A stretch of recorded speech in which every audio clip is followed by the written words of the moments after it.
মুর্শিদাবাদের সাম্প্রদায়িক দাঙ্গা থামাতে পুলিশ ও মমতা প্রশাসন ব্যর্থ।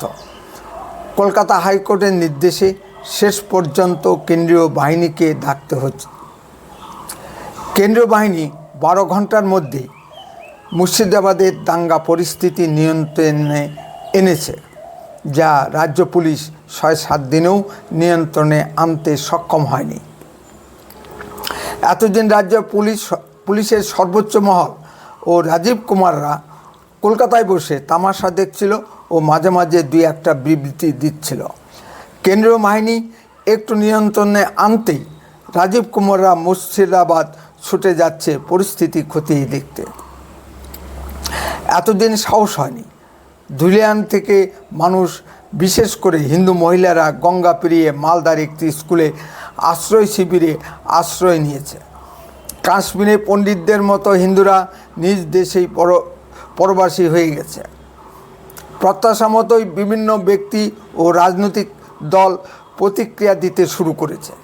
তৃণমূল তো মাননীয় বিরোধী দলনেতা শ্রী শুভেন্দু অধিকারীকে দোষারোপ করবে, এতে আশ্চর্য হওয়ার কিছু নেই। কারণ শ্রী শুভেন্দু অধিকারী কলকাতা হাইকোর্টের দৃষ্টি আকর্ষণ করে মুর্শিদাবাদে কেন্দ্রীয় বাহিনী মোতায়েন করার ব্যবস্থা করেছে। নখদন্তহীন সিপিএম এবার মুখ বের করেছে। সিপিএমের রাজ্য সম্পাদক মোহাম্মদ সেলিম শ্রী শুভেন্দু অধিকারীকে গ্রেপ্তারের দাবি জানিয়েছেন। এই জন্যই জনবিচ্ছিন্ন সিপিএম ভারতীয় রাজনীতিতে অপাঙ্ক্তীয় হয়ে যাচ্ছে। তৃণমূল যতই তোল্লা দিক না কেন, তৃণমূল যত তাড়াতাড়ি সম্ভব সিপিএমের এই দাবি মেনে নেয় ততই মঙ্গল।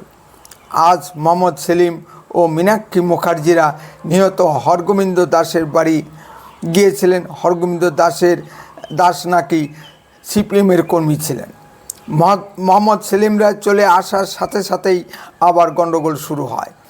সিপিএম বলে লড়াইটা জাতের নয়, ভাতের জন্য কি হরগোবিন্দ দাসকে খুন হতে হলো? যেখানে বিরোধী দলনেতা শ্রী শুভেন্দু অধিকারী যেতে পারমিশন পায় না, সেখানে মোহাম্মদ সেলিমরা কীভাবে পারমিশন পায়? নো ভোট টু বিজেপি ক্যাম্পেইনের অংশ হিসেবে মোহাম্মদ সেলিম বর্তমান তৃণমূলের বিরুদ্ধে উদ্ভূত জনরোষ থেকে বাঁচাতে মাঠে নেমেছে। এক্ষেত্রে সিপিএম তৃণমূলের ইন্ডিয়া জোটের সঙ্গী হিসাবে এক হয়ে গেছে। আবার চিটফান্ড চোর কুণাল ঘোষ খুব সুন্দর কথা বলেছে। মুর্শিদাবাদের অপোজিট সাইডে বাংলাদেশের চাঁপাইনবাবগঞ্জ জেলা, এখানে অনেকটা সীমান্ত জুড়ে কাঁটা তারে বেড়া দেওয়া সম্ভব হয়নি। উন্মুক্ত সীমান্ত দিয়ে বাংলাদেশের জিহাদি মুসলমান দুষ্কৃতীরা এসে এই সাম্প্রদায়িক দাঙ্গা সৃষ্টি করেছে। এই জিহাদি মুসলমান দুষ্কৃতীরা নাকি কেন্দ্রীয় সরকারের সহায়তায় বিএসএফকে নিয়ে এসেছে দাঙ্গা সৃষ্টি করার জন্য। ধন্যবাদ কুণাল ঘোষকে তার এই নতুন তথ্য দেওয়ার জন্য, কারণ প্রমাণের তো কোনো বালাই নেই। আবার মাননীয় মুখ্যমন্ত্রী কোন নতুন তথ্য দেন সেদিকেও নজর রাখছে। আশ্রয় নেওয়া মহিলাদের মুখ থেকে শিহরণ জাগানো তথ্য বেরিয়ে আসছে। মহিলাদের উপর নাকি ব্যাপক হারে গণধর্ষণ হয়েছে, যা বাংলাদেশে হিন্দু মহিলাদের উপর এখনও ঘটে চলেছে। এই তথ্যগুলো এখনও বিভিন্ন প্রচার মাধ্যম বা সোশ্যাল মিডিয়ায় সেভাবে প্রচারিত হয়নি। ইজ্জত দিলে তবেই স্বামী বাচ্চাদের মেরে ফেলবে না, এই হুমকির মুখে ফেলে হিন্দু মহিলাদের উপর ব্যাপক হারে গণধর্ষণ হয়েছে। 20-30 বছরের ছেলেরা বয়স্ক মহিলাদের উপর এই অত্যাচার চালিয়েছে। ইসলাম ধর্ম সৃষ্টির আদি কাল থেকেই এই ধারা চলে আসছে। ইসলামী ইতিহাস তারই সাক্ষী দেয়। বিশ্বাস না হলে আসাদ নূর, লোপা রহমান, আল মাসুদের ভিডিওগুলো দেখতে পারেন। ওয়াকফ বিলের বিরুদ্ধে গণতান্ত্রিক পথে আন্দোলন হতেই পারে, এতে দোষের কিছু নেই, কিন্তু আন্দোলন হিংসাত্মক ও ধ্বংসাত্মক হলো কেন? হিন্দুদের প্রায় 100 কোটির উপর সম্পত্তি লুটপাট করে নিয়েছে মুসলিমরা। পুলিশের উপর আক্রমণ, বেছে বেছে হিন্দুদের বাড়িতে লুটপাট, অগ্নিসংযোগ ও হিন্দু নারীদের উপর অত্যাচার হলো কেন? মুসলিম বুদ্ধিজীবী সমাজ কি উত্তর দেবেন? ভেবে দেখেছেন কি দেশে রাজনৈতিক পরিবর্তন আসতেই পারে? কোনো বিলের পক্ষে বিপক্ষে গণতান্ত্রিক আন্দোলন হতেই পারে। এর জন্য কি হিন্দু সমাজের উপর আক্রমণ নামিয়ে আনবেন? পৃথিবীর 56টি মুসলিম দেশের কোথাও কি শান্তি বিরাজ করছে? পাশের বাংলাদেশ ও পাকিস্তানের দিকে তাকালেই কথাটা বোঝা যায়। কথাটি আমার নয়, কথাটি কলকাতা হাই মাদ্রাসার প্রধান শিক্ষক মাসুম আক্তারের। আপনি তাকে বিজেপির দালাল হিসেবে দাগিয়ে দিতে পারেন, কিন্তু কথাটা কি মিথ্যা? প্রাক্তন মুখ্যমন্ত্রী জ্যোতি বসু বলেছেন, সরকারের বিভিন্ন অপকর্ম ঢাকতে সরকারি সাম্প্রদায়িক দাঙ্গা সৃষ্টি করে। পশ্চিমবঙ্গে 26,000 শিক্ষকের চাকরি বাতিল হয়েছে সুপ্রিম কোর্টে। পশ্চিমবঙ্গে প্রায় প্রতিটি পরিবার এর দ্বারা অ্যাফেক্টেড। ফলে মমতা সরকারের বিরুদ্ধে ব্যাপক জনরোষ সৃষ্টি হয়েছে। এই দিক থেকে জনগণের দৃষ্টি ঘোরানোর জন্য পরিকল্পিতভাবে এই সাম্প্রদায়িক দাঙ্গা সৃষ্টি করা হয়েছে। এর জন্য মুখ্যমন্ত্রী মমতা ব্যানার্জি সরাসরি দায়ী। তিনি পুলিশকে নিষ্ক্রিয় রেখে এক বিশেষ সম্প্রদায়ের লোকজনকে দাঙ্গা সৃষ্টির সুযোগ করে দিয়েছেন।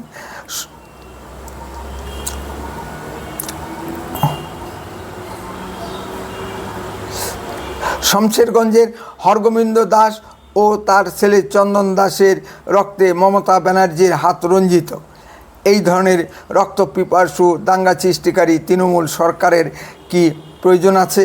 সম্মানিত দর্শক, মমতা ব্যানার্জির কাছে 30% মুসলিম ভোটের মূল্য আছে, 70% হিন্দু ভোটের কোনো মূল্য নেই। মাননীয় মমতা ব্যানার্জি ভাষাতেই বলি, হিন্দু ধর্ম গন্ধা ধর্ম। সুতরাং মমতা রাজত্বে হিন্দুদেরকে জীবন দিতেই হবে। মমতা ব্যানার্জি গুটি গুটি পায়ে বৃহত্তর ইসলামী বাংলাদেশ গঠনের দিকে এগিয়ে যাচ্ছে। বর্তমান মমতা ব্যানার্জির কার্যকলাপ সেই সাক্ষ্য দেয়। একটি তথ্য নির্ভর সূত্রের খবর হলো, মুর্শিদাবাদের দাঙ্গার পিছনে স্পেন যোগ দেখা যাচ্ছে।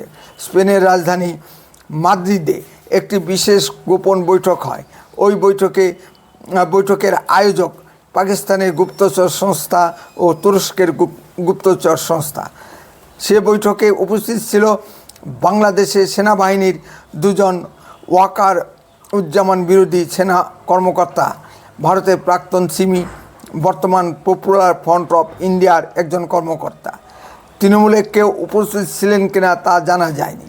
সেই বৈঠকে সিদ্ধান্ত হয় বাংলাদেশের বর্তমান সেনাপ্রধান ওয়াকারুজ্জামানকে সরিয়ে দেওয়া হবে। ওয়াকফ বিল নিয়ে ভারতের সাম্প্রদায়িক দাঙ্গা সৃষ্টি করা হবে। সেই জন্য বিভিন্ন জঙ্গি সংগঠনের স্লিপার সেলগুলিকে সক্রিয় করে তোলা হয়। এই উদ্ভূত পরিস্থিতিতে রাশিয়া একটি যুদ্ধ জাহাজকে চট্টগ্রাম বন্দরে পাঠিয়ে দেয়। বিভিন্ন ভিডিওতে আমি বারবার বলেছি, বাংলাদেশ আন্তর্জাতিক রাজনীতির মৃগয়া ক্ষেত্রে পরিণত হয়েছে। মমতা ব্যানার্জি পশ্চিমবঙ্গকে আন্তর্জাতিক ষড়যন্ত্রের অংশ করে নিয়েছেন। তিনি কোনো বিদেশি রাষ্ট্রের সাহায্যে সারা ভারতবর্ষ জুড়ে আগুন জ্বালাতে চাইছেন। বিভিন্ন বামপন্থী দলগুলো ওর পরিকল্পনাও সেই একই। তাই বলছিলাম, চাকরি চোর ও হিন্দু হত্যাকারী মমতা ব্যানার্জিকে আর এক মুহূর্ত ক্ষমতায় দেখতে চায় না পশ্চিমবঙ্গের সাধারণ জনগণ।